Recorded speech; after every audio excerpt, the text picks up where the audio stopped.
If a franchise has been around for nearly 3 decades, then there has to be holy grails, right? Correct. And here are the holy grails of Tekken.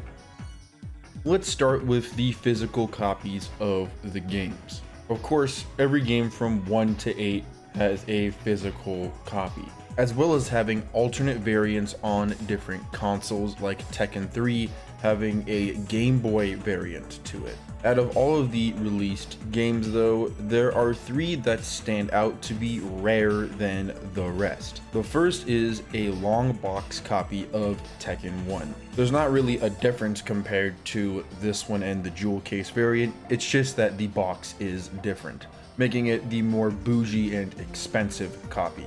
It's not that much more expensive, but it is definitely more than the other one. And if you're just trying to get this game or collect this series on a budget, go for the jewel case version. It's way cheaper and a lot more portable and, you know, just easier to maintain, as it's only a jewel case versus some big stupid box. While this long box copy is rare, it is still rarely available to get. You're just gonna have to pay a little more. What's a lot more difficult is the other 2. That first one I would like to bring up is Tekken versus Virtua Fighter, which is a bootleg where you play as the Virtua Fighter and Tekken characters. It plays exactly like Virtua Fighter, except you have double the amount of characters and you have to go through double the amount of characters. And if I'm not mistaken, Drawl is not in this game as a boss. The final boss is Akira. You basically fight the Tekken characters first and then fight the Virtua Fighter characters in the arcade. This is technically a bootleg, but it is the only example where you will see Tekken characters on a old school cartridge of any shape or form. And if I'm not mistaken, this was made before Tekken 3, so this is made kind of in the era of the classic games, so I think it's absolutely worth mentioning here.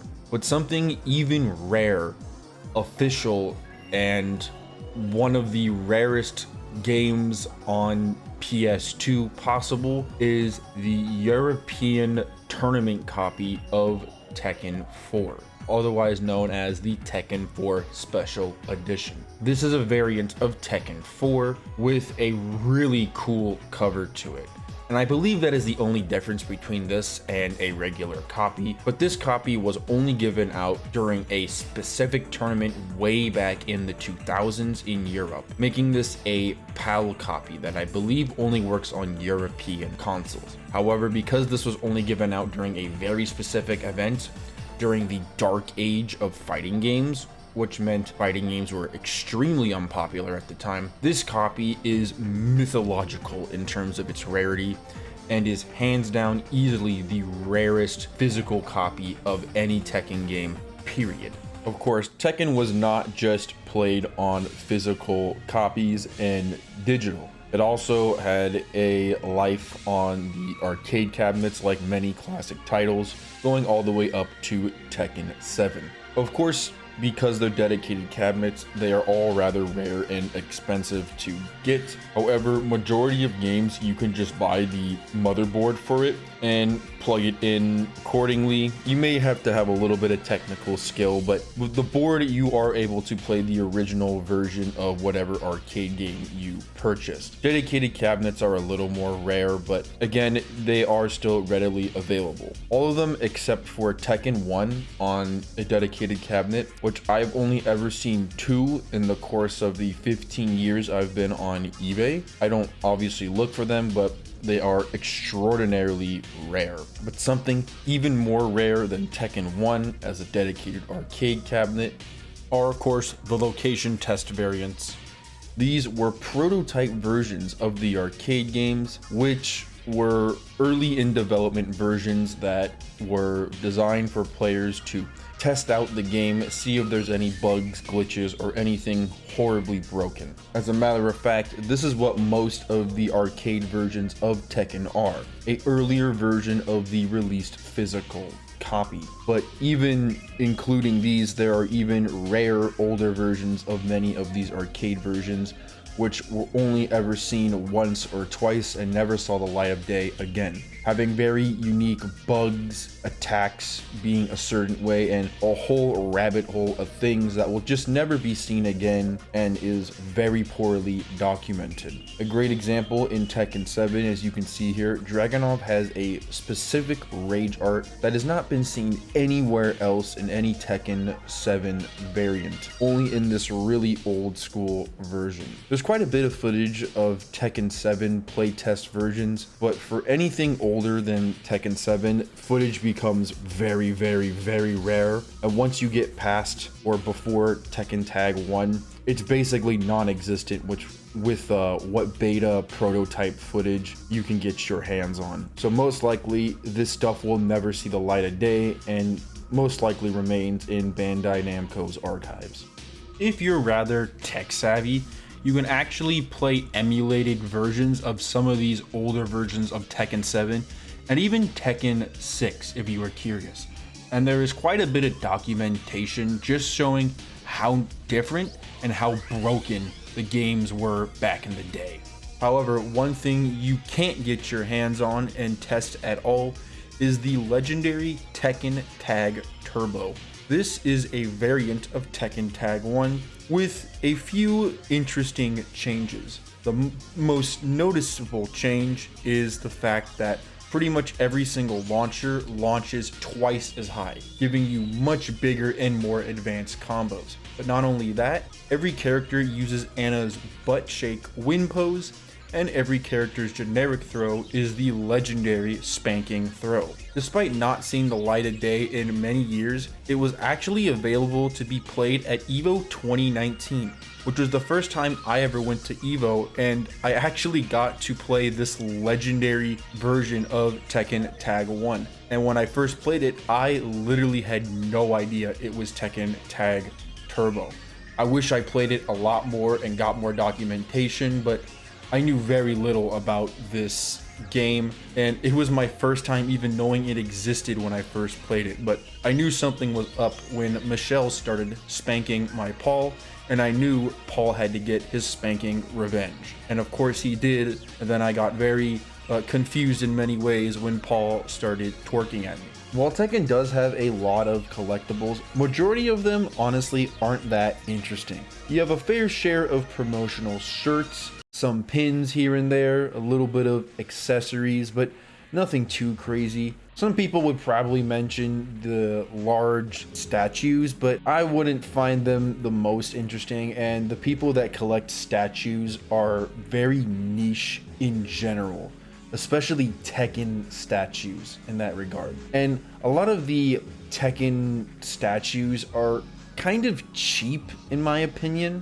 and weren't really made with the best quality with very few exceptions. Where Tekken has done a lot better, however, is of course with the toys and plushes. While not exactly rare, Storm Collectibles has done an excellent job at making these high quality Kazuya and Heihachi figures. I believe there is a Paul one as well, which is definitely more rare, but not the rarest when it comes to Tekken figures and collectibles, but still really cool and interesting. And it's nice to see some characters have gotten some sort of respect from the merchandise, as many characters get little to nothing at all. But if you want some real rare Tekken figures, then let's start with the OG Tekken 2 plushes. These are of course OG 1995 Tekken plushes that were made in two series. Series 1 included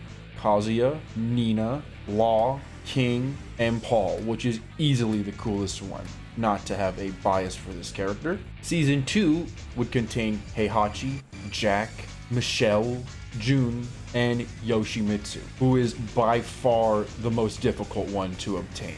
Now, if you're trying to collect this series, some of them are more common than others. The most common appear to be Kazuya, Heihachi, and Law, with the rarest ones being King, Paul, and Yoshi from my experience. And while these are extraordinarily rare, especially if you want specific characters, there is something that you could argue is even more rare than these plushes. A few years back, L Supersonic Q discovered a set of extraordinarily rare Tekken figures from what I believe to be the Tag 1 era. This consisted of Lei Wulong, Nina, Heihachi, Paul, and Jin. On the back of the box, it did show Devil Kazuya, but there is no evidence to confirm that this character was ever even made.